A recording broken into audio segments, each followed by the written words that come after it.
कुंभार्ली घाटात कार सुमारे 400 फूट दरीत कोसळून मायलेकाचा जागीच मृत्यू झाल्याची घटना घडली आहे। विश्वजित जगदीश खेडेकर वय 42 व सुरेखा जगदीश खेडेकर वय 65 अशी मृत्यू झालेल्या दोघांची नावे आहे। ही घटना रविवारी सायंकाळच्या सुमारास घडली। ते दोघेही घरी न आल्याने शोध घेण्यास सुरुवात केल्यानंतर मंगळवारी दुपारी ही घटना उघडीस आली। अधिक माहितीनुसार विश्वजित खेडेकर पुण्यात 10 वर्षांपासून नोकरीच्या निमित्ताने वास्तव्यास होते। रविवारी ते आईला सोडवण्यासाठी कुंभार्ली येथील घरी येत होते। खेडेकर यांची पत्नीशी रविवारी सायंकाळी 6च्या सुमारास बोलणे झाले होते। त्यानंतर पतीच्या मोबाईलवर त्या संपर्क करत होत्या, मात्र तो उचलला जात नव्हता। त्यानंतर ते रात्री घरी पोहोचलेच नाही। त्यानंतर खेडेकर यांचे नातेवाईक शिरगाव पोलीस ठाण्यात पोहोचले। पोलिसांनी मोबाईल लोकेशन शोधले असता ते कुंभार्ली घाटात आढळले।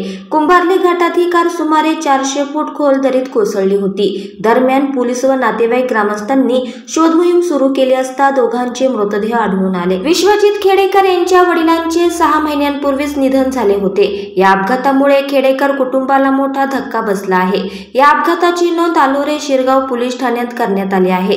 खेडेकर यांच्या पश्चात मुले, पत्नी, 3 भाऊ असा परिवार आहे। दरम्यान या अपघाताबाबत पोलीस अधिक तपास करत आहे।